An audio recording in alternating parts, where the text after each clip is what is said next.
Class. तो last time हम यहाँ पे थे, आईओटी एग्जाम्पल आपको लास्ट टाइम मैंने काफी दिखाई हैं, काफी चीजें आप लोगों ने देखी हैं, वो किस लिहाज से आपके सामने है। इसकी बेस्ट एग्जाम्पल मैं आपको अभी देता हूँ। अभी मेरे पास लाइट शायद नहीं आ रही, मैं आपको दिखा देता हूँ इसकी बेस्ट एग्जाम्पल क्या है। ये देखिएगा जनाब। अच्छा, अब ये क्या है हमारे पास, कहाँ चला गया, ठीक है जनाब। अब ये मेरा यूपीएस है, ठीक है जनाब। और इस यूपीएस को मैं अक्रॉस द ग्लोब जो है वो एक्सेस कर सकता हूँ, राइट। अच्छा, अब ये मुझे बता रहा है कि मेरे पास क्या क्या चीजें चल रही हैं, कितना लोड है मेरे पास, and so on and so forth, और उसका टेम्परेचर वगैरह और जो भी चीज़ है ये सारी बता रहा है, और कितना रिमेनिंग टाइम है, ये भी सब कुछ ये चीज़ें मुझे यहाँ पे गाइड कर रहा है। नॉर्मली जितनी भी हमारी डिवाइसेस हैं जो नॉर्मली हमारे यहाँ मार्केट के अंदर अवेलेबल हैं, उनको अगर आप इंटरनेट के साथ कनेक्ट कर दें तो वो आपको एग्जांपल प्रोवाइड कर देगी आईओटी की। लेकिन अगेन मैंने आपको लास्ट टाइम भी आईओटी का और उसका डिफरेंस बताया था मशीन टू मशीन का। वो क्या था, स्मार्टनेस। अच्छा, मेरे पास स्मार्टनेस क्या है, मिसाल के तौर पे अगर यहाँ पे लाइट आती है जाती है मुझे ईमेल आ जाती है, स्मार्टनेस है। कैसे, अगर मेरा लेट सपोज लोड बढ़ता है तो उसकी मेरे पास ईमेल आ जाती है कि भाई आपका जो है वो यूपीएस के ऊपर लोड बहुत ज्यादा आ गया है, आप प्लीज उसको जो है ना कुछ अप्लायंसेस बंद कर दें, अदरवाइज वो ट्रिप हो जाएगा। तो दीज कार्ड स्मार्टनेस। नॉर्मल अगर आप यूपीएस जो वो लोग बना के देते हैं, अगर आप वो लगाएंगे उसमें ऐसा कोई नहीं होता। वो इवन रिले वगैरह जो भी चीजें होंगी वो उड़ा के फिर आपको बोलेगा कि भाई मैंने अपना काम कर दिया है और मैं खराब हो गया। ऐसे ही है, सब लोगों ने देखा होगा, सबके पास होगा, कोई ऐसी बात तो नहीं है जो मैंने नहीं बताई। हम पाकिस्तान में रहते हैं, अनफॉर्चुनेटली हमारे पास इस तरह की चीजें होना, मतलब आप समझ लें ये लाजमी हो गया अभी, खासतौर पे कराची जैसे बड़े शहरों में, और छोटे देहातों में भी ये चीज आम है। तो यहाँ पे एग्जाम्पल्स है, एग्रीकल्चर है, एयर क्वालिटी मॉनिटर है, यूनिवर्सल रिमोट है, स्मार्ट लॉक्स हैं, वेरिएबल्स हैं। आप वेरिएबल्स आपके पता है जितनी भी हमारे पास वॉचेस आ गई, स्मार्ट बैंड्स आ गए, एंड सो ऑन आ गया, ट्रैफिक मॉनिटरिंग, लाइट्स, स्पीकर मैंने शायद आपको लास्ट टाइम दिखाया भी था, अगर आप लोगों को याद हो, अगर आप लोगों को कैमरे में विजिबल हो रहा होगा, स्मार्ट स्पीकर मैंने आपको लास्ट टाइम दिखाया था। तो these are the IoT devices, example है इनकी। सॉफ्टवेयर रिक्वायर्ड कौन कौन से होते हैं भाई, चेक कर लें आप। देखें, होता है ये मोस्टली हमारे पास आईओटी डिवाइस, जो कि आपको पता है लास्ट टाइम भी हमने बात की थी, लीफ, नोड, यानी कि एंड पॉइंट जिसको हम कहते हैं, वो हमारे पास होती है। उसके अंदर क्या क्या चीजें हुए, वो प्रोग्राम होगा, लाइट वेट कम्युनिकेशन होगी, हार्डवेयर होगा, operating system, mostly called firmware हम उसको कहते हैं, वो इसके अंदर अवेलेबल होगा। देन वी हैव, अच्छा यहाँ पे क्या कह रहे हैं, ज्वाइन ऑफिशियल ग्रुप, जी बिल्कुल सर। यहाँ यूपीएस पीसी या सर्वर को शट डाउन भी करता है, जी बिल्कुल ऐसा ही है। आप पूरा यूपीएस को बंद भी कर सकते हैं और दोबारा रीस्टार्ट भी कर सकते हैं, ईच एंड एवरीथिंग। और इवन जब सर्वर होता है उसको तो आप वैसे ही एक्सेस कर सकते हैं, तो उसको यूपीएस से बंद करने की जरूरत क्या है। ये ऐसी बात है, अगर मैंने आपको शायद लास्ट टाइम जो रसबेरी पाई दिखाया था उसको मैं एक्सेस कर रहा था आपके सामने, उसको मैं बंद कर दूं, रीस्टार्ट कर दूं, वो हो जाएगा रिमोटली, कोई ऐसा मसला नहीं है। Then we have IoT gateway. IoT gateway मैंने आपको बताया था, जिससे आपका पैकेट कनेक्ट होके किस पे जाएगा, आपके एज पे, जो मेन उसके ऊपर आता है। इसमें क्या है, data and messaging. Then we have protocols different IoT के। आईओटी अब ये थोड़ी सी एडवांस चीज है। अच्छा, advance in the sense of कि भाई आपको नेटवर्किंग के बारे में थोड़ा पता हो, और थोड़ी बहुत आपको नॉलेज हो आईओटी की। क्यों, अगर आपने डायरेक्ट आईओटी पढ़ ली और नेटवर्किंग का आपको नहीं पता, तो लिटरली ये ऐसी बात है कि आपने गाड़ी ड्राइव करना सीख लिया और लेकिन आपको हैंड ब्रेक लगाना नहीं है, या आपको रिवर्स करना गाड़ी नहीं आई, तो इट्स लाइक काम तो हो जाएगा आपका, लेकिन आपको बाद में हर्डल होंगी जब आपको पता चलेगा कि यार सबनेट कैसे आएगा, प्रोटोकॉल कौन कौन से हैं, कौन सा किस तरीके से काम करता है। दीज आर द थिंग्स, ये हम इंशाल्लाह आगे पढ़ेंगे, कोई ऐसा मसले वाली बात नहीं। Last and least we have cloud services. Cloud service last time मैंने आपको दिखाई है, बताई भी है कि हमारे पास माइक्रोसॉफ्ट का है, हमारे पास गूगल का है, हमारे पास AWS का है, and so and so fourth. तो ये लिस्ट गोज डाउन है। अगर मैं आपको सिर्फ, अच्छा मैं आप लोगों के साथ स्क्रीन, एक सेकंड होगा मैं जूम इन कर देता हूँ, बल्कि एक सेकंड हो गया। अब ठीक है भाई, अब बताइए, अब क्लियर है। अच्छा, इसमें यह है कि मेरे पास थोड़ा एज होता है कि मैं चीज़ों को आगे पीछे कर लूँ, उसके लिए आसान है। अब क्लियर है सब कुछ। अच्छा, क्लाउड के अंदर अगर मैं आपको बात बताऊं तो क्लाउड में सबसे टॉप पे जो हमारे पास है, वैसे तो AWS है, लेकिन क्लाउड कुछ इस तरीके का है। जस्ट इंटरफेस में आपको दिखा रहा हूँ ताकि आप लोगों को पता चले कि किस तरीके का होता है। That is actually Microsoft azure, जिसको हम क्लाउड कहते हैं, किसका, माइक्रोसॉफ्ट का। ठीक है भाई, तो ये हम आगे इंशाल्लाह जब आएंगे फर्दर उसके अंदर तो हम इन चीज़ों को भी देखेंगे। ये अभी मैं इसलिए दिखा रहा हूँ कि अभी Q4 की क्लास थी तो उसके अंदर ये सारी चीज़ें आज हम कर रहे थे, तो इसलिए आपको दिखा दिया कि मैं ये टैब्स में वहाँ ओपन देगी। अच्छा, then we have cloud. Cloud services आएगा। इसके बाद क्लाउड से निकली हुई एपीआई या एंड पॉइंट वो आपके यूजर के ऊपर मोबाइल पे दिखेगा। लास्ट टाइम मैंने आपको कॉल करके दिखाई थी शायद, अगर आपको याद हो, वो जो मैंने कॉल की थी एक्चुअल में, तो वो इसी तरीके से। जी बिल्कुल, हम AWS यूज करेंगे लास्ट क्वार्टर में, लेकिन अभी मेरे पास उसका फ्रंट एंड ओपन था तो मैंने इसको आपको दिखा दिया। ठीक है, बोथ आर सेम, कोई ऐसा डिफरेंस नहीं है। तो बात हम किसकी कर रहे थे? मोबाइल की। तो मोबाइल के ऊपर मैंने आपके सामने कॉल की थी, कॉल करने पे उस पर रिस्पॉन्स दिया। तो इसी तरीके से आप कहेंगे कि भाई कॉल की और आप कहेंगे भाई please turn off the my light, तो वो फोन ही से आपकी वॉइस सुन के एपीआई को कॉल करेगा क्लाउड की, क्लाउड आएगी गेटवे से, गेटवे पे आते हुए एज, एज से हुआ आपके आईओटी डिवाइस पे। और जैसे ही वो एज आपकी आईओटी डिवाइस पे आएगा तो सिंपली क्या करेगा, आपकी लाइट ऑफ कर देगा, या आपकी जो भी अप्लायंस जो आप बंद कराना चाह रहे हैं, उस पर कोई स्पेसिफिक टास्क परफॉर्म कराना चाह रहे हैं, that will be done. Applications of IoT. अब मेरा नहीं ख्याल आपको ये बताने की जरूरत है, अभी मैंने आपको यूपीएस की एग्जांपल भी दिखाई लाइव, इसके अलावा और बहुत सारी हमारे पास एग्जांपल हैं। तो अब हर चीज़ स्मार्ट होती जा रही है, आप खुद देख लें। इवन मैं आपको बता रहा हूँ, मैं ऑफिस निकलता हूँ तो मुझे 10 मिनट पहले जो है गूगल बताता है कि भाई आज इतनी ट्रैफिक है, इस रूट से जाओ या इस रूट से जाओ। जिसने अपने पास गूगल असिस्टेंट जो है वो कन्फिगर किया होगा, वो ऑटोमेटिकली उसको बता रहा होगा। चेक करके देख लें, जैसे ही आप निकलेंगे फौरन आपको बता देगा आज घर जाते हुए इतना टाइम लगेगा और सुबह वर्क काम करते हुए जाते हुए आपको इतना टाइम लगेगा। ठीक है भाई, तो इतनी चीजें एडवांस हो गई। Smart cities, smart energy. अब आप देख लें, स्मार्ट एनर्जी है जो मैंने आपको अभी एग्जांपल दिखाई कि हर एक चीज मेजर हो रही है, बता रहा है कितना लोड है, कितना वोल्टेज आ रहे हैं, लाइट आ रही है नहीं आ रही है, and so on. Smart transport, electric vehicle आपके सामने है। इवन मैंने शायद कल या परसों एक वीडियो देखी है कि मर्सिडीज ने एक स्मार्ट व्हीकल निकाला है, मतलब हाइब्रिड है और ईवी के साथ है पूरा। तो उसके अंदर सोलर भी ऐड किया और वन चार्ज पे 1000 किलोमीटर। तो आप सोचें कि एक चार्ज पे 1000 किलोमीटर एक गाड़ी चल रही है, सोचें आप जैसे। प्लीज ये व्हाट्सएप के ग्रुप शेयर ना करें, मैं आप लोगों को, अली अली सांधु आपसे मैं रिक्वेस्ट करूंगा प्लीज कि ये ग्रुप ऐसे शेयर ना करें, अदरवाइज आपको किक करना पड़ेगा, आपको क्लास से निकालना पड़ेगा। क्यों? क्योंकि आपको लास्ट टाइम भी शायद बताया था कि इस तरीके से ना करें।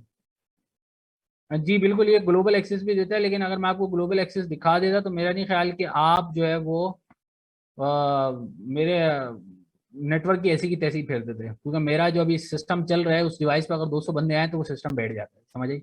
पर्सनली अगर किसी को चाहिए तो मैं दिखा सकता हूँ, ये अक्रॉस द ग्लोब एक्सेसिबल है।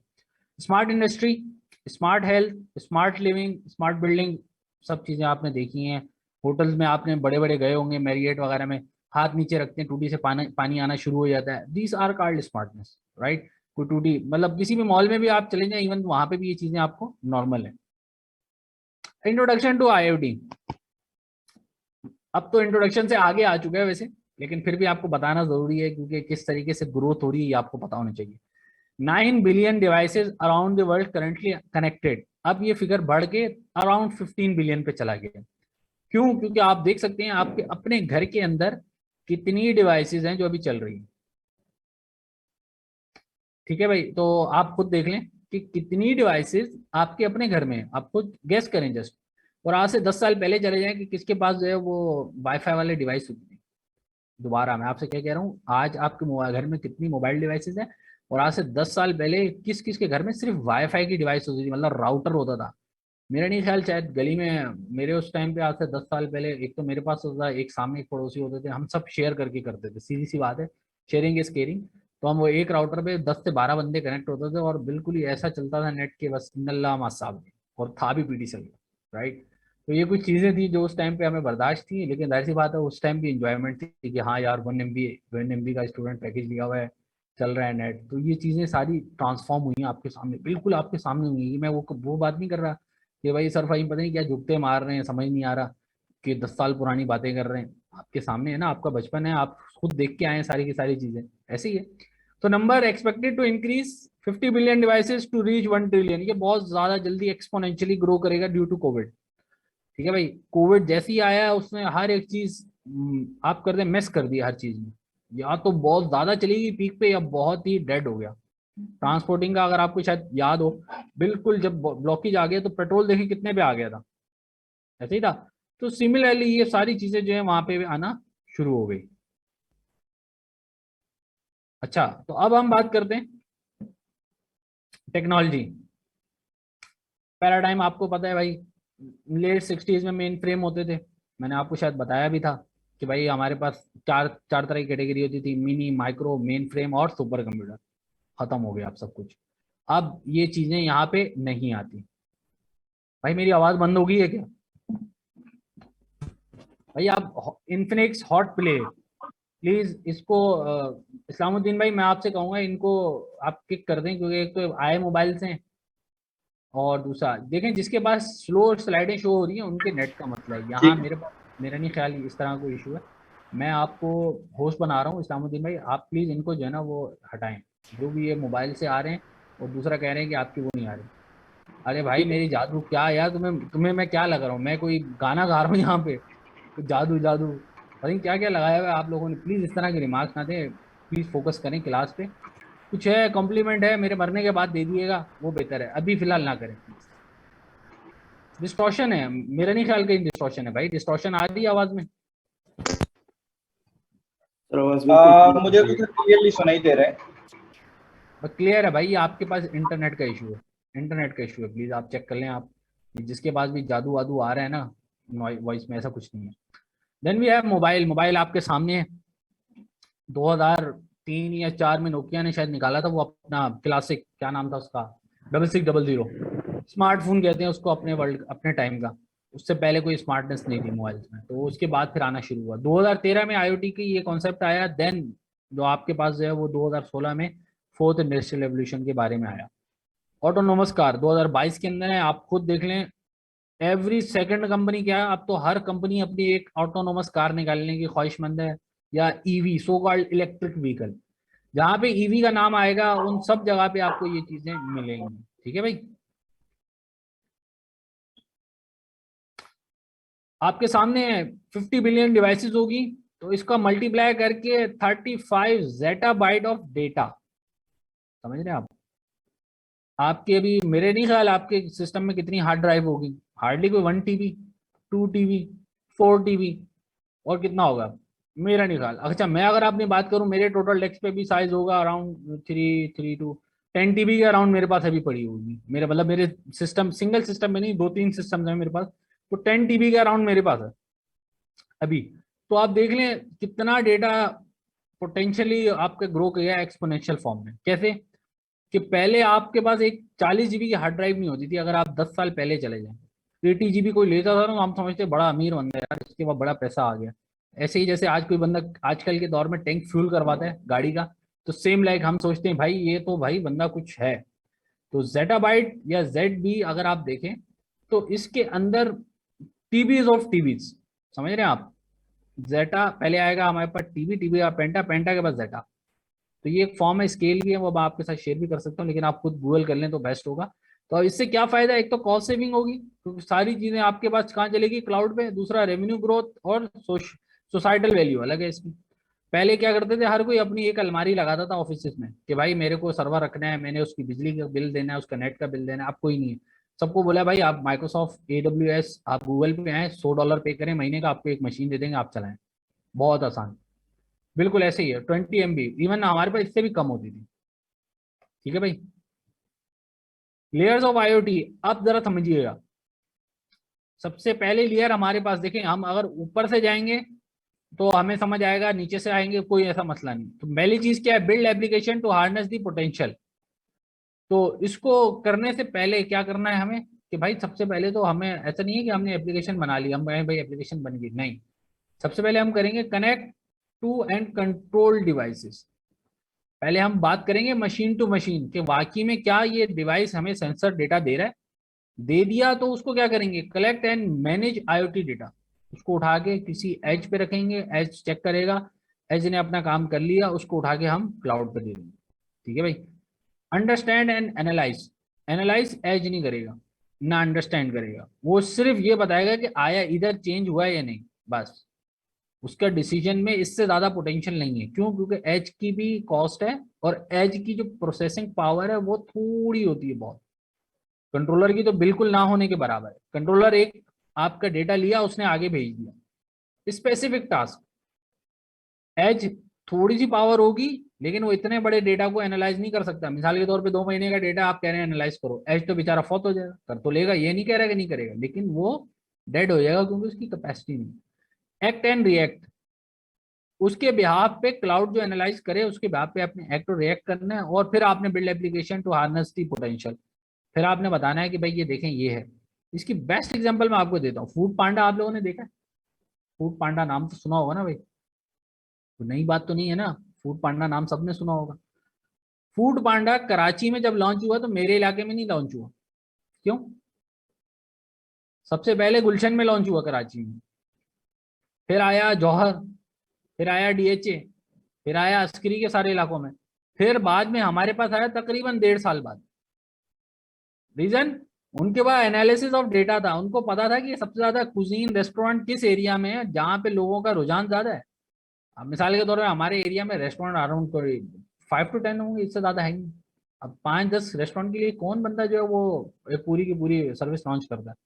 इवन दो हमारे एरिया में आई थिंक 3 साल पहले पिज्जा हट आया कंटेनर लेके, उस बेचारे की ऐसी वाट लगी कि वो 2 या 3 महीने बाद ही अपना सेटअप बंद करके चला गया। क्यों? क्योंकि लोगों को इंटरेस्ट ही नहीं था उसके, एक तो पिज्जा ऐसा नहीं था, और दूसरा जाहिर सी बात है रेवेन्यू ग्रोथ नहीं था, तो वो उन्होंने टेम्पररी वहां पे सेटअप किया। जब उनको समझ नहीं आया वो वहां से वो पूरी चीज लेके चले गए। तो this is called act and react according to analyse the data, कि पता चला भाई कौन कौन बंदा कहाँ जाता है। तीसरी चीज गूगल का डेटा, कि लोगों को पता होता है कि भाई रिव्यू किसके ज्यादा है। कोई बंदा रिव्यू दे रहा है इसका मतलब कहीं ना कहीं जा रहा है, चेक इन हो रहा है, आ रहा है। आपने इवन नोट किया होगा, अगर कोई पिन पॉइंट लोकेशन लगी हो तो गूगल आपको, जैसे ही आपने ऑर्डर प्लेस किया, खाया पिया, चले गए, अगले दिन या उसी दिन रात में आपको मैसेज आएगा how was the experience on that restaurant. तो ये सारी चीजें चेक करने के बाद जो है लोग अपनी एप्लीकेशन लॉन्च करते हैं। Challenges in IoT, again major challenges, सबसे पहला सिक्योरिटी। क्यों? बिलियंस ऑफ डिवाइसेस हैं, बिलियन ऑफ डिवाइसेस। इवन अगर आपको मैं एक स्टोरी बताता हूँ, 2018 की बात है कि गूगल का एक प्रोडक्ट है नेस्ट, NEST, अगर आप लिखें गूगल नेस्ट, तो उसको हैक कर दिया। 6 घंटे या अप्रोक्सीमेटली 8 घंटे के लिए क्या हुआ कि पूरा का पूरा, मंसूर प्लीज अपने आप को म्यूट करें। अच्छा, तो वो पूरा का पूरा 6 घंटे के लिए जो है वो सारे ब्लैकआउट हो गया, सारी अप्लायंसेस लॉक हो गए, सारी सबकी इलेक्ट्रिसिटी बंद। क्यों? क्योंकि ब्रीच आया, हैक हो गया मेन उनका सर्वर, और सारी का सारा काम हो गया। तो हर एक डिवाइस आपको एक एंड पॉइंट देती है कि आप इसके अंदर ऐड हो जाए। मार्केट फ्रेगमेंटेशन, बहुत ज्यादा जो है वो हुई हुई है मार्केट, इसकी फैली हुई, आप एक तरीके से समझ लें कि हर कोई अपना मंजन दे रहा है। कैसे? आप स्मार्ट बल्ब लेने चाहें फिलिप्स का ले लें, आप उसाका का ले लें, आप एसनॉफ का ले लें, आप different company so on, her company कहती है मेरा ले जाएं प्रोडक्ट आप। या ऐसे ही आप किसी से को जाएं और दुकान पे जाके खड़े हो, बोले भाई मुझे एक लाइट बल्ब चाहिए, LED बल्ब चाहिए, स्मार्ट की बात ही नहीं कर रहा, वो आपसे पूछेगा भाई आपकी रेंज कितनी। वो आपको ये नहीं कहेगा कि कौन सा अच्छा है कौन सा ये है, वो कहेगा भाई आपकी रेंज कितनी है। फिर आप उसको बोलेंगे यार लेट सपोज मेरी रेंज है कोई 200 रुपए वाली या 300 वाली, उस रेंज के हिसाब से आपको चीज दिखाएगा, क्योंकि मार्केट में इतने सारे सेगमेंट बने हुए हैं कि हर किसी ने अपना वो जो है वो पौधा लगाया हुआ है कि भाई मुझसे ले जाओ या मेरा काम करो। दूसरा लेगेसी इंफ्रास्ट्रक्चर, बहुत सारा लेगेसी। मैंने आपको शायद लास्ट टाइम बताया था या नहीं, कि मेरे अपने घर के अंदर मैंने बड़ी मुश्किलों से जो है वो वाटर का जो है वो सिस्टम लगाया, जिसपे वो ऑटोमेटिकली बंद हो जाता है, ऑटोमेटिकली स्टार्ट हो जाता है। क्यों? घर वाले गए थे भाई ये बिजली ज्यादा खाएगा। मैंने बोला बिजली कहाँ खाएगा, ये है ही नहीं, इसका काम ही नहीं है, जब ट्रिगर होगा तभी चलेगा। खैर उनको समझाया, जब समझ आया उसके लिए बाकायदा मल्टीमीटर ला के दिखाया, जैसे क्लैम मीटर से उसको वोल्टेज दिखाए, एम्पेयर चेक करवाए कि भाई ये देखें ये कुछ नहीं कर रहा। तो फिर उनको जाके चीज समझ आई कि हाँ ये सही है। क्यों? जाहिर सी बात है वो एनालिसिस करेंगे, वो लेवल से चल रहा है चलने दो भाई। ये एक एग्जाम्पल है, इसके अलावा और भी बहुत सारी हैं। अगर आप कोई नई चीज इनोवेशन करने जाएंगे मार्केट में, तो बंदा आपसे कहेगा कि भाई आपको क्या तकलीफ है। मालिक बैठा हुआ है, अगर कोई मसला होगा वो कह देगा भाई, आप कहेंगे यार इसको करने से मालिक का ये फायदा है, ये बेनिफिट है। रात में आप नहीं है, टैंक फुल हो गया और टैंक फुल होने से वो पानी गिर रहा है, या लेट सपोज कोई सिरप है या कोई भी आइटम है वो लीक हो रहा है, वो गिर रहा है, तो वो बच जाएगा अगर ये आपने सेटअप लगाया हो। तो इसी तरीके से रिसेंटली मेरे एक भाई बता रहे थे, फैक्ट्री में एक बंदे ने वॉल ओपन करना था, तो वो वॉल जो है बंद नहीं किया उसने 10 मिनट बाद। अब वो वॉल ओपन करके बैठा हुआ, उसकी आंख लग गई, और 10 मिनट तक भाई बोलता है कोई तकरीबन 7 या 8 लाख रुपए का माल जो है फर्श पे आ गया। आप खुद सोचे, 10 मिनट सिर्फ वॉल ओपन होने की वजह से वो पूरा का पूरा फ्रेश भी, एक तो कहता है वो गंदा हो गया, और दूसरा वो सारा जितना भी माल था वो सब जाया हो गया। तो ये जो चीजें हैं ये अगर होंगी तो इससे बेनिफिट क्या है कि भाई वो बंदा अगर सो भी जाता कुछ भी होता वो ऑप्शन होता कि ऑटोमेटिकली बंद हो गया, क्यों दो भाई फिलिंग हो गई, टैंक फुल हो गया, बंद हो गया। These are the things. LAN और वैन कनेक्टिविटी, अच्छा ये बहुत ही आप समझ लें मेन चीज है, क्योंकि बगैर कनेक्टिविटी के आईओटी डिवाइस नहीं चलती। और बाखुदा आप खुद ये नोट कीजिएगा कि आपके घर पे जो वाईफाई की डिवाइस लगी हुई है वो एक टाइम आता है कि वाईफाई कनेक्ट ही नहीं होता उस पर। सही है, खासतौर पे टीपी लिंक या वो टेंडा के राउटर अगर आपके घर पे लगे हों, या पीडीसीएल का भी सम टाइम होता है कि डिवाइस जो है वो कनेक्ट नहीं कर रही होती, हालांकि बाजी का या भाई का नेट चल रहा है लेकिन आपका कनेक्ट नहीं हो रहा है, क्यों? कि वो डिवाइस जो रहती है स्टक। तो दीज आर द थिंग्स। इसकी वजह से क्या होता है कि अगर आपकी डिवाइस कनेक्ट होना चाह रही है, वाईफाई डिवाइस ही नहीं कर रही, तो सबसे पहले आपके पास कनेक्टिविटी इशू ये बनाना, मतलब रिलायबल कनेक्टिविटी करने के लिए बड़ा मसला है। अंडर यूटिलाइज डेटा, आप डेटा ले ही जा रहे हैं ले ही जा रहे हैं, आपने उसके ऊपर कोई परफॉर्मेंस ही नहीं की, वो भी मसला करेगा आपको। इंटरऑपरेबिलिटी एंड स्टैंडर्ड्स, स्टैंडर्ड अब अभी बन रहे हैं, अभी तक फुल बने नहीं आईओटी में। कोई कह रहा है मैटर पे आओ, कोई कह रहा है एमक्यूटीटी पे आओ, कोई कह रहा है जिग भी लगाओ, कोई कह रहा है ये इंफ्रास्ट्रक्चर रखो। सबकी अपनी मनमानी है, क्यों? क्योंकि हर कोई चाह रहा है कि मेरी दुकान की सेल हो। चार पांच बंदे एक साथ लाइन में बैठे हुए हैं, आप किसके पास जाएंगे? आप जाहिर सी बात है उसके पास जाएंगे जिसपे कम एफर्ट होगी, कम पैसे लगेंगे और कम कॉस्ट आएगी और कम से कम टाइम में हो जाएगा। ऐसे ही है। तो ये जो चीज है ना, ये सारे के सारे इश्यूज जो वो आते हैं। नन भाई, नोड लिमिट बढ़ाने से आपकी डिवाइस की कैपेसिटी नहीं बढ़ जाती। इस लाइक अगर मेरे पास 2 GB रैम है तो क्या, अगर मैं उसके अंदर एप्लीकेशन बंद कर दूंगा तो क्या मैं उसके ऊपर बड़ी एप्लीकेशन चला पाऊंगा? नहीं। तो सेम लाइक वो होता है, रीजन ये है कि उसके अंदर ये चीजें नहीं है। तो अंडर यूटिलाइज डेटा, आपने डिवाइस से डेटा लिया, क्लाउड पे भेज रहे हैं, अब वो क्लाउड पे डेटा आपने रख लिया, जस्ट यूटिलाइज नहीं कर रहे। इससे बेस्ट एग्जांपल अगर मैं आपको दूं तो हमारी जो हुकूमत होती है वो सर्वे करवाती है। कैसे? कि भाई आप ये मर्दमशुमारी करें, मर्दमशुमारी हुई, लोगों का डेटा लिया, उस डेटा के बिहाफ पे जो डिसीजन लेने थे वो लिए ही नहीं। कैसे? मिसाल के तौर पे 50 लाख आबादी होगी एक जगह की जहाँ थी 15 लाख, वहां पे पानी की कैपेसिटी बढ़नी चाहिए, पानी बढ़ा ही नहीं रहे और कम कर दिया, डिसीजन नहीं लिए। इस तरह के बहुत सारे डेटा जो है हमारे पास पड़ा हुआ है लेकिन हम उसको यूटिलाइज नहीं करते, क्यों? क्योंकि सम टाइम वो हमारी नजर में नहीं आ रहा होता, और सम टाइम अगर वो होता है तो हम उसके ऊपर खुद ध्यान नहीं देते। उसका रीजन ये है कि भाई इसकी कॉस्ट है। ठीक है भाई, तो ये चैलेंजेस है जिसके ऊपर लोग अभी तक प्रॉब्लम कर रहे हैं। हमाद भाई आपके नेट का इशू है, आवाज में इशू नहीं है please.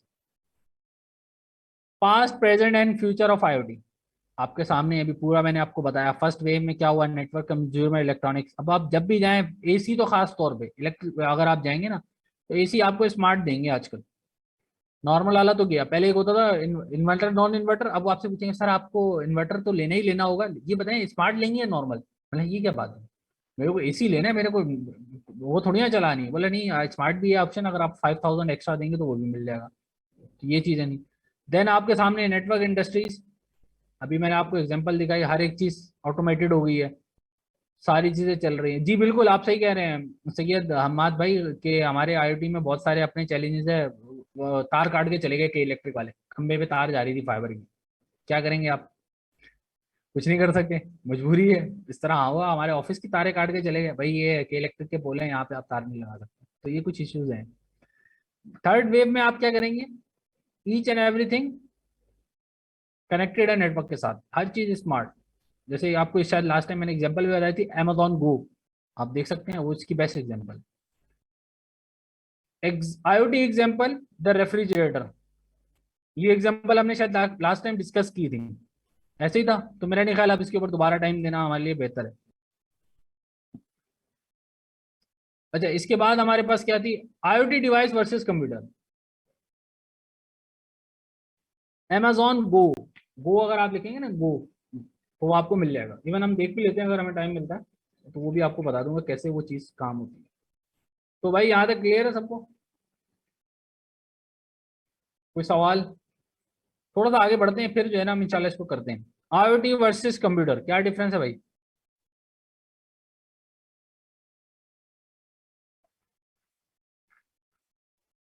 IoT device has main function separate for computation. क्या भाई? सबसे पहले cars drive, phone make calls, TV display shows. Computation is means to an end. Computer main function is to compute, they are general purpose, simple. अगर आपको IoT device के बारे में बात करें तो वो होगी स्पेशल पर्पस, और जो कंप्यूटर है वो क्या होगा, जनरल पर्पस। आपके सामने अगर मैं आपसे कहूँ आप अपने मोबाइल के अंदर तस्वीर खींच सकते हैं, आप क्या कहेंगे? बिल्कुल खींच सकते हैं। मैं आपको कंप्यूटर पे तस्वीर खींच सकते हैं, आप कहेंगे बिल्कुल खींच सकते हैं। लेकिन मैं यही आपसे कहूँ कि क्या आप अडोब फोटोशॉप या अडोब इलस्ट्रेटर अपने फोन पे चला सकते हैं? आप सोचेंगे हाँ सर, कॉम्पैक्ट वर्जन चला सकता हूँ लेकिन फुल वर्जन नहीं चला सकता। तो फुल का क्या मतलब है कि जब आपके पास चीजें रिस्ट्रिक्ट हो रही हैं, इट मीन्स कि वो स्पेसिफिक पर्पज है। लेकिन अगर मैं ये आपसे कहूँ कंप्यूटर पे बैठ के आप कुछ चला लें, आप कहेंगे मैं मोबाइल भी कंप्यूटर पे बैठ के चला सकता हूँ। कैसे? एमुलेटर। आप में से शायद किसी को नाम याद हो, ब्लू स्टैक, बेस्ट एमुलेटर है। अगर आप उसको डाउनलोड करें तो पूरा मोबाइल फोन आपके कंप्यूटर में आ जाएगा, लेकिन आप पूरे कंप्यूटर को मोबाइल फोन में नहीं लगा सकते। ऑल दो कुछ हैं ट्रिक्स हैं, जैसे आप विंडोज इंस्टॉल कर सकते हैं, लेकिन वो भी विंडोज, एक्चुअल विंडोज नहीं होती जो हम कंप्यूटर में यूज कर रहे होते हैं, राइट? तो these are the things. Technological trends आपके सामने है। कॉस्ट ऑफ हार्डवेयर इतनी डिक्रीज होगी है कि आप आपके मोबाइल जेब में जो मोबाइल है उसमें कितनी जीबी रैम होगी, 4 जीबी तो कम से कम है, आई बेट यू। ये मैं आपसे शर्त लगा सकता हूँ कि आजकल जो 10 से 12 हज़ार, मेरे ख्याल से 10 से 12 हज़ार वाला तो कोई नहीं है, मेरे ख्याल से अराउंड 15 से बाद जो मोबाइल आते हैं, 15 से 25 के दरमियान या 30 के दरमियान जितने भी स्मार्टफोन है, 4 जीबी रैम है मिनिमम, 128 या 64 जीबी। तो इतना स्मॉलर साइज हो गया है, इतना आपको कॉस्ट होगी डिक्रीज कि वो आपको मिलेगा। Blue stack similar size and lesser weight need to be incorporated. अगर आपको याद हो, ये मोबाइल फोन अभी मेरे पास पड़ा हुआ है, इस मोबाइल फोन का वेट कोई 160 ग्राम है, और यही अगर आप नोकिया का मोबाइल देखें उसका आई थिंक मेरे ख्याल से 100 समथिंग है। तो वो उसमें कुछ भी नहीं था फीचर, वो इतना बल्की सा था, और ये आप देख लें, और वो कम से कम इतनी थिकनेस का होता है कि अराउंड कोई 1 उंगली जितना उसकी थिकनेस थी, जहाँ तक मुझे याद पड़ता है। अगर किसी ने 6600 नोकिया यूज किया हो तो उसको शायद ये चीज़ पता हो। कंप्यूटेशन एबिलिटी इंक्रीज आपके सामने। आजकल डेस्कटॉप, मेरे जो भी सिस्टम है, इवन मेरे पास एक सर्वर भी है, तो उसकी कंप्यूटेशन अराउंड अभी उसमें कोई 150 या 148 जीबी के करीब रैम है, 3 TB हार्ड ड्राइव है, और डुअल जियोन है एंड सो ऑन। मतलब एक बल्कि मशीन है, मैं उस पर कोई भी चीज़ रन कर सकता हूँ। तो आप सोच लें कितनी चीज़ें हो गई हैं। इंटरनेट इज अवेलेबल एवरीवेयर आपके सामने।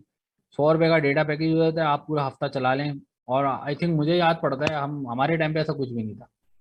डेटा तो था ही नहीं, 2G चलता था। 2G भी इतनी कॉस्ट होती थी कि अगर आपने कोई एक सॉन्ग डाउनलोड करना होता था ना, तो 25-30 रुपये लग जाते थे।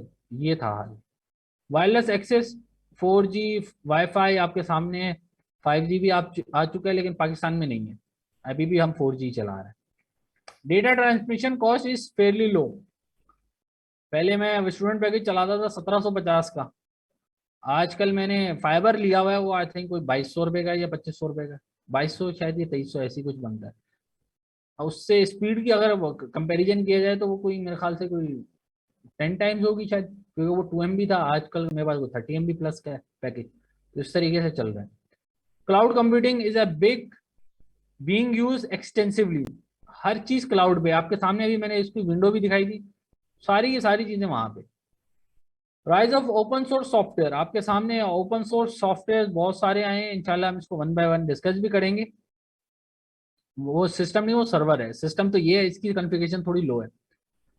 ओपन सोर्स सॉफ्टवेयर में रस्ट है, वेब असेंबली है, डॉकर है, कुबरनेटिस है। These all are the things, ये हम इंशाल्लाह आगे पढ़ेंगे, इस पे नहीं जाते, क्योंकि अगर इस पे हम गए तो दीज आर दी, आप समझ लें कि एक तरीके से हमारे पास वो आ जाएगी, चीज़ें आ जाएंगी जो बहुत ज़्यादा हो जाएंगी। हाँ बिल्कुल, ऑर्डिनो भी इसमें ऐड होगा, सारी चीज़ें ऐड होंगी। ओपन सोर्स और एक होता है क्लोज सोर्स। अच्छा, ओपन सोर्स वो है जो फ्री ऑफ कॉस्ट है। आप लिनक्स अपने सिस्टम में इंस्टॉल करें, you don't have anything to buy it, आपको कुछ नहीं चाहिए लिनक्स के लिए, ठीक है भाई। लेकिन अगर आप विंडोज करेंगे तो यू शुड हैव अ की, आपके पास प्रॉपर की होनी चाहिए, अदरवाइज आपके पास लिखा होगा विंडोज एक्टिवेशन, तो ये भाई और इलीगल है अदरवाइज अगर आप उसको चलाएंगे। तो ये कुछ चीजें होती हैं जो ओपन सोर्स को और क्लोज सोर्स में डिफरेंस है। सपोर्ट की अगर आप बात करें तो ओपन सोर्स में कुछ नहीं है, कोई मसला है आपने खुद देखना है उसको। क्लोज सोर्स में यह है कि अगर आपकी कोई डिवाइस हैक हो गई है या बंद हो गया डेटा या कोई मसला हो गया, तो कंपनी आपको बाकायदा चेक करेगी, वो उसके ऊपर वो देगी, इन चीजें चेक होगी। नो नीड टू, यस बिल्कुल ऐसे ही है।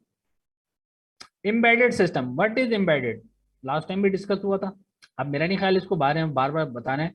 वो चीज जो आपकी किसी भी कंपोनेंट या किसी भी हार्डवेयर या किसी भी अप्लायंस या किसी भी आप कह लें चीज के साथ, थिंग के साथ अटैच हो जाए, that is called embedded. IoT devices are embedded computer-based system that do not appear to computer complexity is hidden from the user। आपको नहीं पता कौन आपका डेटा ले रहा है। आपके इवन मोबाइल के अंदर इतने एम्बेडेड सेंसर्स होते हैं कि आपको नहीं मालूम कि भाई कौन कौन से इसके अंदर चीजें चल रही हैं। जायरो है इसके अंदर, जीपीएस का है, माइक का है इसके अंदर वो आप क्या कहते हैं, डायरेक्शन जिसके अंदर आपका वो क्या बोलते हैं, मैं नाम बोल रहा हूँ उसको, जिससे आप वो नॉर्थ वेस्ट पोल वगैरह निकालते हैं, शायद जायरो ही इसको कहते हैं, कैंपस कैंपस सॉरी। तो ये सारी चीजें आपको इसमें मिलेगी। IoT devices are always connected to internet. मैं तो आपको कह रहा हूँ इंटरनेट को छोड़ें, आपकी जान निकल जाए अगर लाइट चली जाती है ना। आजकल का माहौल ये है कि लाइट चली जाए, लाइट बंद हो कोई मसला नहीं है, इंटरनेट की डिवाइस अगर बंद हो जाए ना तो लोगों की रोटी नहीं खत्म होती। फैक्ट है, अगर आप नोट करें, इसी तरीके का माहौल हो चुका है आजकल हमारा कि भाई नेट चलना चाहिए भले लाइट ना आ रही। ये सिचुएशन है right now. Embedded system may have computational complexity but may or not be connected to a network। जरूरी नहीं है, एम्बेडेड ऐसे भी हो सकता है कि बॉडी में इम्प्लांट हो कोई आपके पास सेंसर, वो डेटा निकालने के लिए आप कोई मोबाइल की डिवाइस लगाएं और मोबाइल में डेटा आ जाए, वो क्लाउड पे भेज दें। जरूरी नहीं है कि वो हमेशा लगा रहे उसमें। Things are moving from embedded to IoT। A lot of things were embedded but are now IoT। ठीक है भाई, पहले चीजें एम्बेडेड होती थी, अब वो इंटरनेट पे आने की वजह से IoT के अंदर आ गई। क्यों? क्योंकि उसके अंदर इंटेलिजेंस भी ऐड हो गई, क्योंकि उस पे ब्याह पे वो ले रहे हैं, रोटी कपड़ा मकान नेट। ये कुछ ज्यादा हो गया भाई यहाँ पे। Sometime an embedded system does not interact with the user but with another system invisible to user। ऐसे ही है, मिसाल के तौर पे सेंसर ने डेटा लिया, क्लाउड पे भेज दिया, आपसे तो बात ही नहीं की उसने, क्लाउड ने चेक किया, क्लाउड पे ये जाके पता चला कि भाई हाँ यार ये चीज हो जानी चाहिए, फिर उसने रिस्पॉन्स किया और आपका जो है वो जो काम है वो हो गया। लेट सपोज आपकी मोटर जो है वो बंद होनी चाहिए एक सर्टेन वाटर लेवल के ऊपर, वाटर लेवल का सेंसर ने चेक किया कि हाँ भाई वाकई में टैंकी फुल होने वाली है, उसने भेज दिया एच को, एच ने कहा हाँ भाई ठीक है, वैल्यू चेंज है, वाकई में चेंज हुई है, उसने भेजा क्लाउड पे, क्लाउड ने चेक किया हाँ यार ये हो जाना चाहिए क्योंकि इसका फायदा होगा, डायरेक्ट वहां पे नीचे आया, उसने फौरन से आपकी बिजली कट ऑफ की और आपका पानी सेव हो गया। क्योंकि पानी आजकल कराची में तो खरीद के पिया जाता है, और जो खरीद के आता है वो आप सोचने जाया कौन कर सकता है, मेरे ख्याल से कोई बाल्टी भी जाया नहीं करता, इतने एहतियात से पानी इस्तेमाल होता है। Sometime an embedded system does not interact with the user but with another system invisible। अच्छा ये वही था जो मैंने आपकी पॉइंट आपके किया। Efficiency rules in embedded system। Most embedded system are in cost critical mass। क्या मतलब? बहुत कम कॉस्ट होती है कि भाई सब इसको एक्सेस कर सकें, सब ये चीजों को ले सकें। Other applications are in performance और पावर क्रिटिकल मार्केट। अच्छा अब एक तो सिंपल है, और एक वही चीज जब मेडिकल के लिए या उसके लिए आएगी, आर्मी के लिए, मिलिट्री के लिए, वो डिफरेंट होगी। ये ऐसी बात है, अगर मैं आपसे कहूँ कि शुरू शुरू में वो आते थे, अफगानिस्तान का माल आता था नेटो का या उसका नहीं होता था, ये आर्मी का, इनका US की आर्मी का, तो उसके अंदर वो टॉर्चेस होती थी, शायद अगर किसी ने नोट किया हो, जब वो 2005 बल्कि 2001 या 2002 में आए थे, जब वो सामा बिन लादेन वाला वो अटैक हुआ था, तो वो उनका सामान आना शुरू हो गया था कराची में भी। अच्छा वो टॉर्च ऐसी होती थी कि अगर आप वो ले लें तो लिटरली आप यकीन जाने वो ऐसी लाइट होती थी उनकी, और वो मिलिट्री ग्रेड की होती थी, खराब भी नहीं होती थी। मुझे एक याद है, हमने शायद एक टॉर्च ली थी, वो 10 साल से ऊपर चल गई थी, और हमारे यहाँ आजकल कोई टॉर्च लेके आए वो 6 महीने में उसका कबाड़ा निकल आते। तो वो क्यों था? मिलिट्री ग्रेड था, मिलिट्री ग्रेड की क्वालिटी अलग, उसकी कंपोनेंट की लाइफ अलग, and so on so forth. It is not that we just want it to work, but we want to work under the tight constant. दोनों चीजों करना है, इसको अंडर टाइट कॉन्स्टेंट भी रखना है, और इस तरीके से कि डेटा हमें चाहिए, क्योंकि जब क्रिटिकल काम होगा तो ऐसा ना हो कि आग बुझाने का अलार्म बजना हो और वो बजा ही नहीं। मोस्टली जो है पाकिस्तान में होता है कि वो अलार्म से जाके बताना होता है कि फायर टेंडर को कि भाई ये आग लगी है बुझाने आओ, पता ही नहीं है।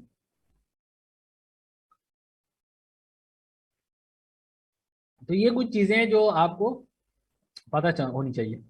Can not depend on Moore's law to save you in a long run, it has performance perform from day one. ठीक है भाई, तो अच्छा अब मोरेज लॉ क्या होता था भाई? मोरेज लॉ ये था कि एवरी सिंगल जो है वो डेके आपके जो ट्रांजिस्टर का साइज है वो श्रिंक होगा। दोबारा अब आपको ट्रांजिस्टर क्या होते हैं लास्ट टाइम मैंने आपके साथ डिस्कस भी किया था कि थर्ड रेवोल्यूशन के अंदर जो हमारे पास आया था वो ट्रांजिस्टर आए थे, जिससे हमारे पास माइक्रो कंप्यूटर बने थे। तो माइक्रो कंप्यूटर जो बने थे उसके ऊपर मोरिस लॉ ने, एक साइंटिस्ट थे, इनकी बहुत सारी वो है, ऑटोमेटा के अंदर भी काम किए हैं इन्होंने, कंप्यूटर के अंदर भी काम किया है। इनकी बहुत सारी चीज़ें हैं, मतलब अगर किसी ने यूनिवर्सिटी लेवल पे पढ़ा हो तो मोरे मेले मशीन्स, ऑटोमेटा के अंदर एक टर्मिनोलॉजी यूज होती है। तो वहां पे हमारे पास क्या था कि साइज ऑफ द ट्रांजिस्टर वो डबल होगा या उससे भी ऊपर जाएगा एक्सपोनेंशियली एवरी डेकेड। लेकिन अब ये पिछले कुछ दिहाइयों से, मतलब एक दिहाई से जो है इसका साइज स्टक हो गया है, ये उससे ऊपर नहीं जा रहा जी। फाइनाइट एफ ए और डी एफ ए, बिल्कुल ऐसे ही था, एन एफ ए और डी एफ ए, सॉरी। तो ये हम उसके अंदर चीजें देखते थे। तो क्या बात हो रही थी यहाँ पे कि ये अब इसके ऊपर डिपेंड नहीं करना आपको, एम्बेडेड सिस्टम में ये चीजें नहीं आ रही।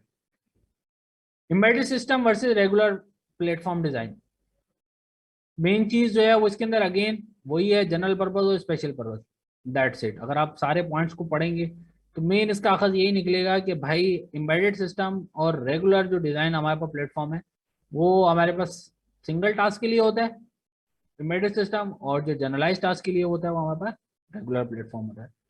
साइज विल बी क्रूज, जी बिल्कुल ऐसा ही है। अच्छा, देन यहाँ पे क्या चीजें हैं हमारे पास, एम्बेडेड सिस्टम का स्ट्रक्चर क्या है भाई। ये लास्ट टाइम मैंने आपको फिजिकल दिखाया था, याद है? देखें, ये लास्ट टाइम हम डिस्कस कर चुके हैं ईच एंड एवरीथिंग, अगर आपको याद हो। ये लास्ट टाइम मैंने आपको पूरा एम्बेडेड सिस्टम बताया था, शायद कंपोनेंट भी आपको दिखाए थे। तो अब मैं इसको दोबारा अगर करूंगा, क्योंकि हमारे पास टाइम कांस्टेंट है, रीजन ये है कि हमने आज ये ऑलमोस्ट सारी स्लाइड्स वाइंड अप करनी है।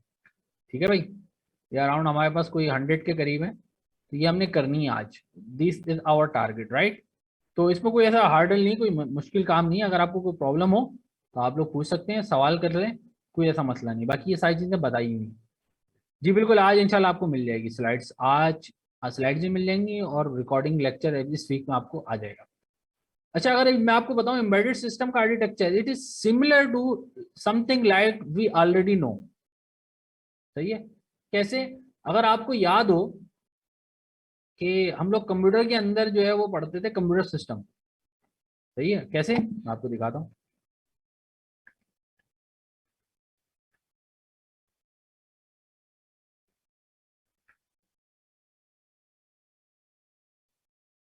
देखिए, ये हमारे पास आया, हम यहाँ पे पढ़ते थे क्या, 3 डायग्राम बनती थी, बल्कि एक ही बनाता हूँ मैं भी फिलहाल।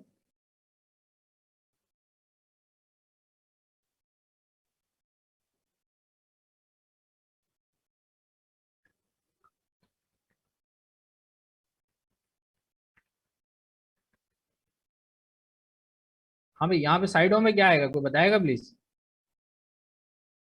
पता चल जाएगा कि हाँ भाई किस किस ने जो है वो कंप्यूटर पढ़ गया है। Exactly exactly. देखिए, यहाँ पे हमारे पास आएगा इंसर्ट शेप।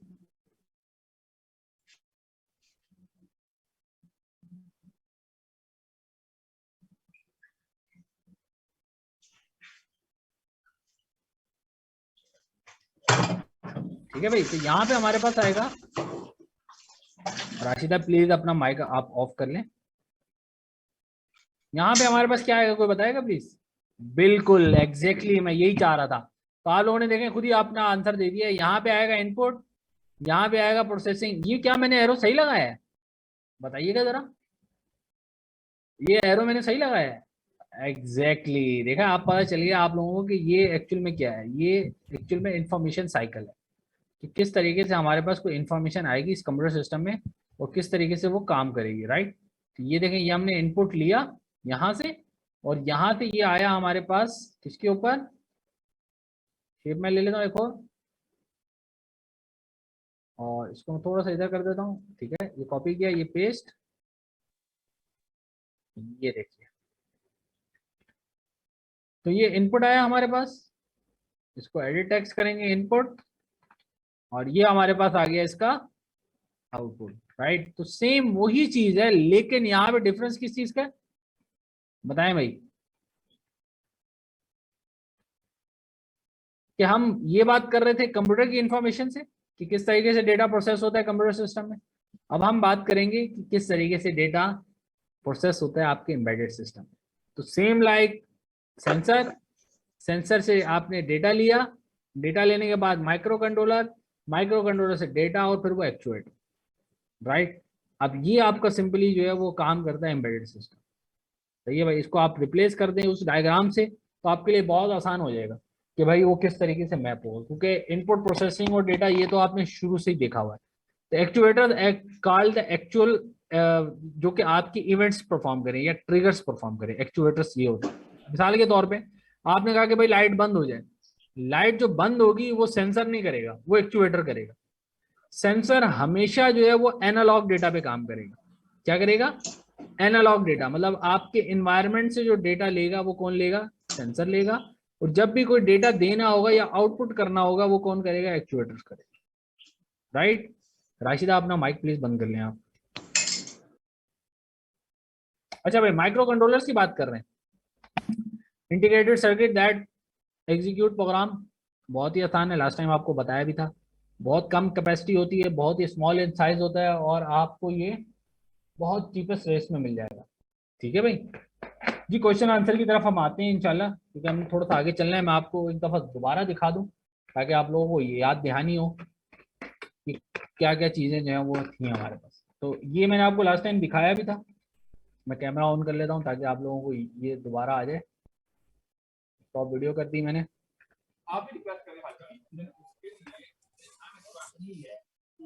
ये आ गया माइक्रोफोन। ठीक है भाई, बहुत ही छोटी इसकी चिप होती है, किलो बाइट्स में इसका साइज होता है, लेकिन ये specific for a single task. Sensors, sensors मैंने आपको लास्ट टाइम भी दिखाए थे। ये आ गया हमारे पास, सॉरी मैं कैमरा ऑन करूं। अल्ट्रासोनिक सेंसर, ठीक है भाई। Name of device F1, discovery F1, ESP8266, DHT11 sensor. ठीक है भाई, तो these are the types of sensors. ये मैंने आपको लास्ट टाइम भी बताया था, फिर बता दिया। एक्चुएटर्स, ये आ गई, रिलेज आ गए, these are called actuators. Then we have servo. Servo में चेक कर लूं सर्वो मेरे पास अवेलेबल है या नहीं।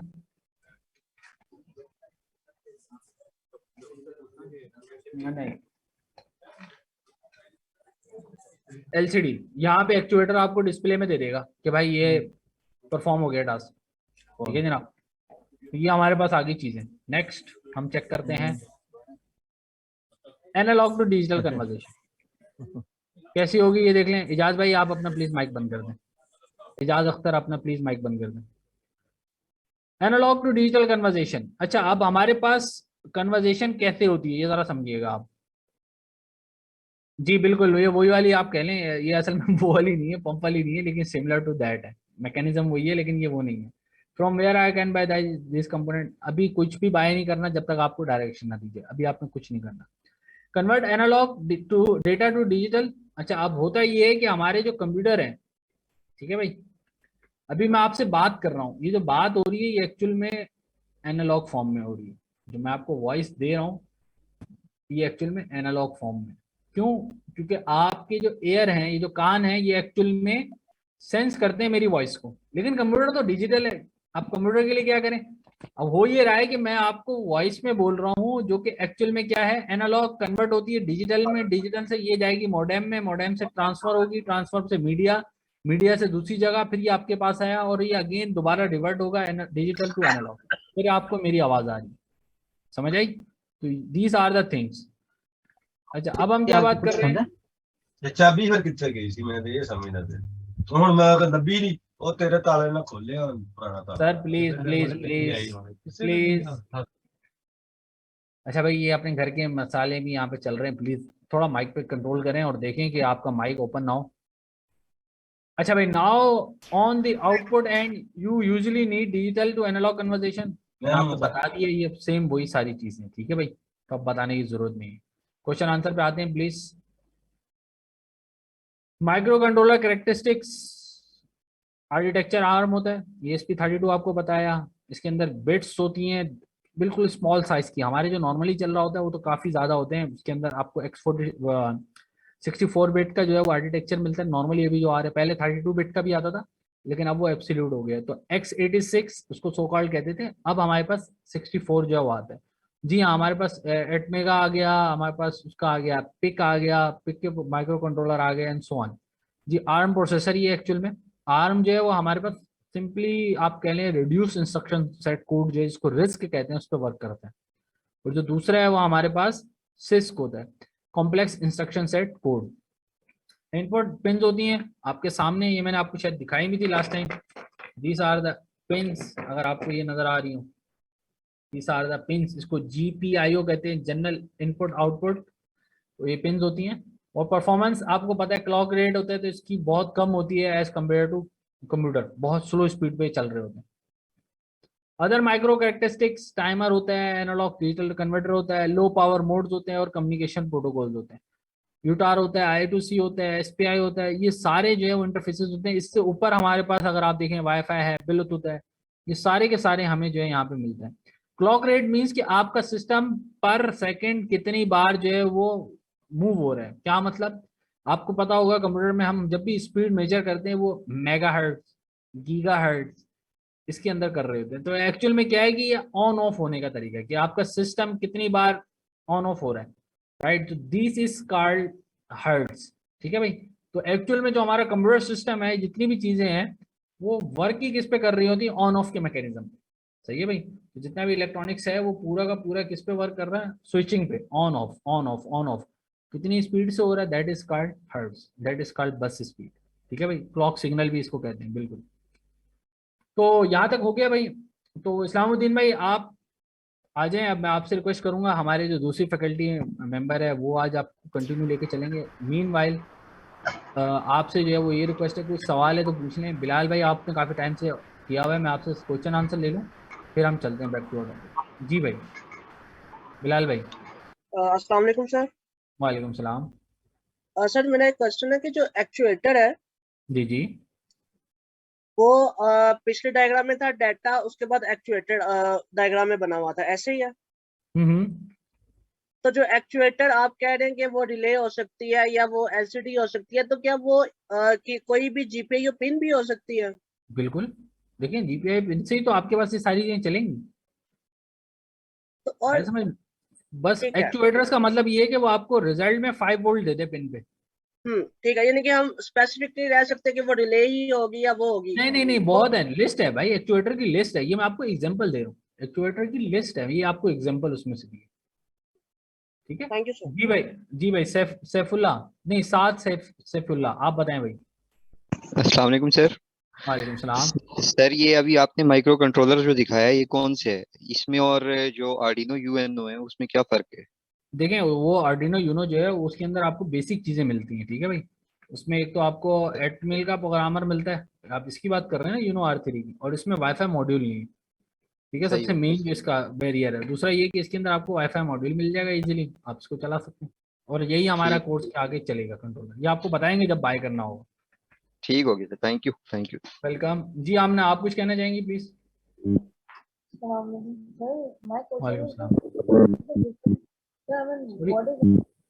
आपकी वॉइस बहुत ही स्लो आ रही है, प्लीज अगर आप चैट में लिख दें या... सर मेरा अब आवाज आ रही? जी जी बोलिए। जी सर, मेरा सवाल ये कि हमने एम्बेडेड सिस्टम्स पढ़ा, तो उसमें आर्डिनो या रेस्पबेरी पाई ये भी एम्बेडेड सिस्टम है? जी जी। देखिए जो भी चीज आपकी थिंग के साथ अटैच हो जाए दैट इज कॉल्ड एम्बेडेड। सही है।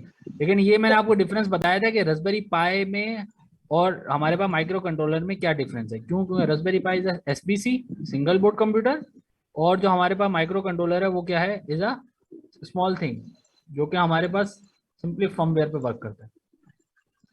तो सर रेस्पबेरी पाई से हम डिफरेंट